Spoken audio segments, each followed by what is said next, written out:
In this video, I'll be going over one type of complex syntax, and that is complement clauses. But first I want to talk about subordinate clauses more generally. So a subordinate clause occurs when an entire clause takes the place of either a noun phrase, an adjective phrase, or an adverb in a sentence. When a subordinate clause takes the place of a noun phrase, that is what we call a nominal or a complement clause. So you could take the sentence, I know Beverly, and there Beverly is serving as the object of the sentence, and replace that noun phrase with a clause. So we could say, I know that Beverly likes veggie pizza, and that would be an example of a complement clause. Subordinate clauses can also take the place of adjective phrases, and this would be a relative clause. So if we had the sentence, the tall girl is next in line, we could replace the adjective tall with an entire clause and say, the girl who is wearing a red dress is next in line. And that would be an example of a relative clause. And clauses can also take the place of an adverb phrase in a sentence.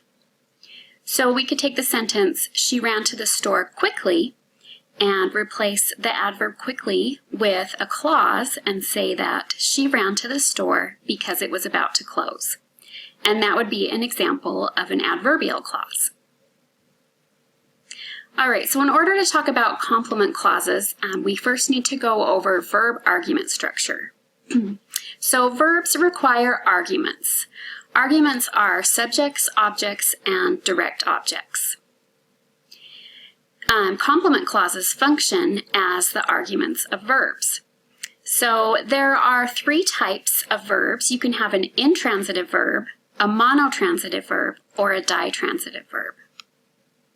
An intransitive verb requires one argument, just a subject. Some examples of intransitive verbs would be the verb to cough. So you can say, she coughed, and that's perfectly fine with just the subject. You don't need an object or a direct object for that verb. But it would be ungrammatical to use the verb with no subject. So you can't just say coughed. That's not a grammatical sentence. Another example of an intransitive verb would be the verb to sleep.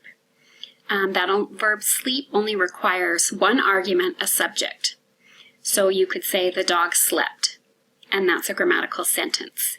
Notice if you try to put an object in there and make the verb sleep a monotransitive verb, it's ungrammatical. So you can't say things like the dog slept the cat. The next kind of verb is a monotransitive verb. So transitive verbs require two or more arguments. A monotransitive verb requires a subject and an object. And then a ditransitive verb requires a subject, an object, and a direct object. So an example of a monotransitive verb would be the verb to drop. So you could say, she dropped the vase, and that has the subject, she, and the object, the vase. Now notice if you take off that object, you have an ungrammatical sentence. You can't just say, she dropped. That doesn't make any sense. It needs that object. Another example would be with the verb to grab. So a sentence with the verb grab would be, he grabbed the keys, and that's fine. It's got the subject and the object, but you can't just have only a subject with this verb. You can't just say he grabbed. You have to say what he grabbed. And then a ditransitive verb requires three arguments, a subject, an object, and a direct object. So an example of a ditransitive verb would be to give. So she gave me the keys. You've got your subject, she, your object, me, and your direct object, the keys. So notice you can't just say she gave, right, with just one argument, and you also can't just say she gave me. You need that direct object. What did she give me? She gave me the keys.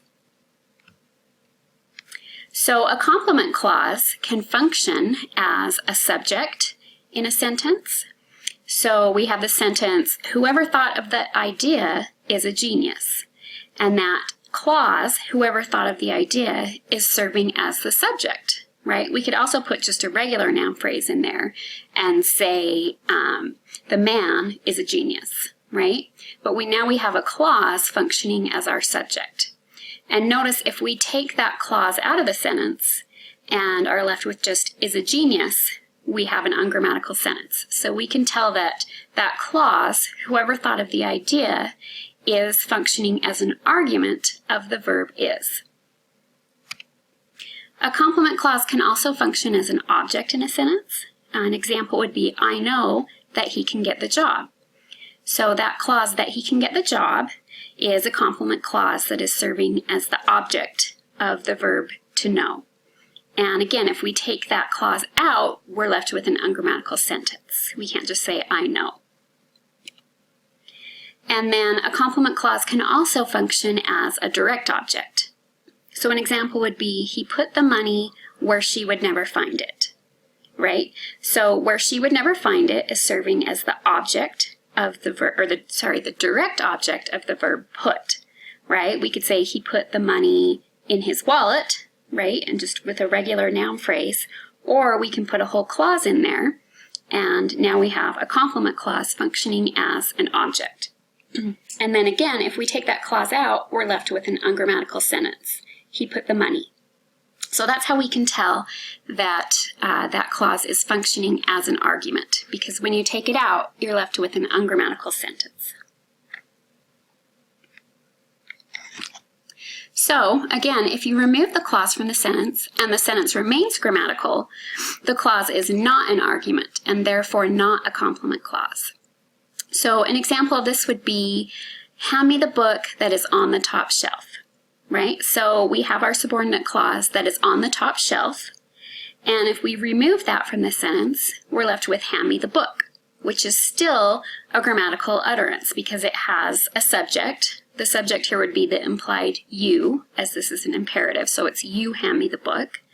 And then we have an object, me, and a direct object, the book. So we already have all three arguments for our verb. So that clause that is on the top shelf is just extra information. So this would be known as an adjunct instead of a complement. And this is an example of a relative clause. Another example would be, she locked the door when she left. Okay, so the verb to lock is a monotransitive verb, so it requires a subject and an object. And if we take out that clause, when she left, we have she locked the door. And that still has the subject she and the object the door. So we can tell that when she left was not a complement. It is an adjunct. And this would be an example of an adverbial clause. And we'll go over relative and adverbial clauses more in the next video. So again, here's an example of a complement clause.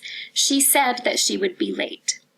So the verb to say is transitive. It's a monotransitive verb, so it requires a subject and an object.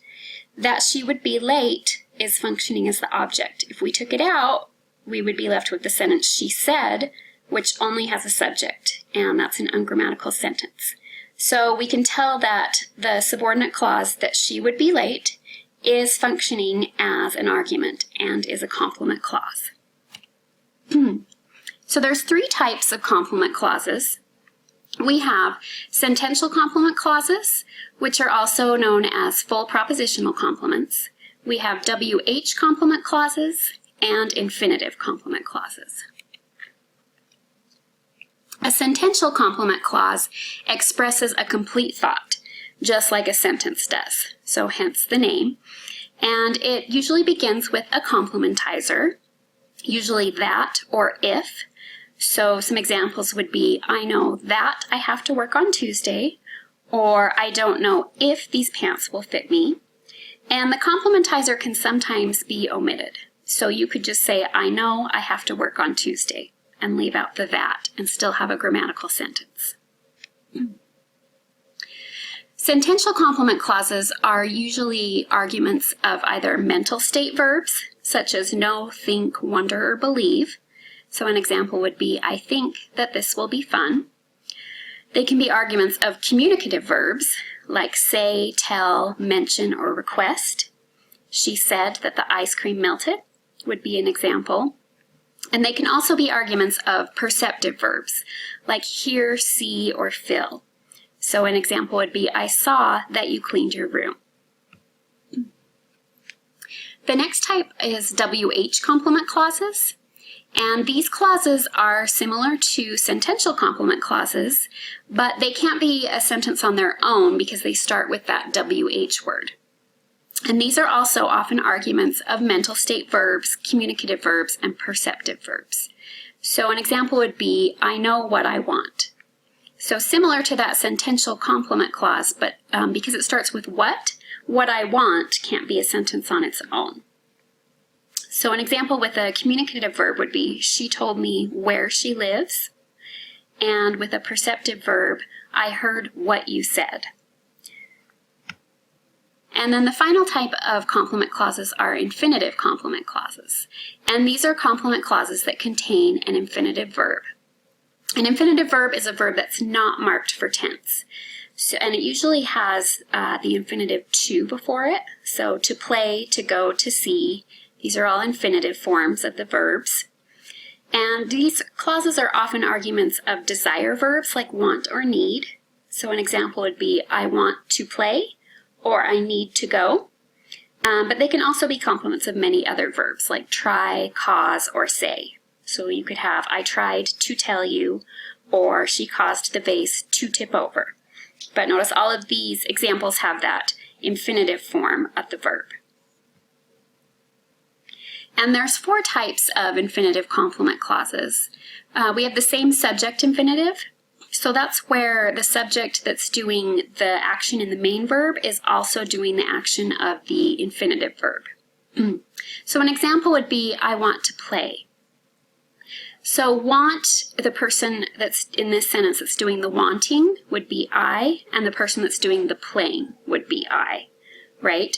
So we talked about this a little bit earlier, but that subject of the infinitive clause is that big pro, which is a pronoun that's unpronounced. So you would think of it like you were saying, I want myself to play, or I want big pro to play.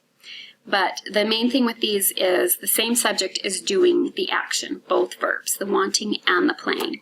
And then we have a different subject infinitive. So an example of this would be, I want you to play. So in this example, the subject I is doing the wanting, and then a different subject, you, would be doing the playing. So you have that second subject in the clause. And then the third type is a WH infinitive, and that's just an infinitive clause that begins with a WH word. So an example would be, I know what to do. And then the last type is a bare infinitive, or sometimes called an unmarked infinitive. So a bare infinitive is a clause that has an infinitive verb that does not use the infinitive to before it.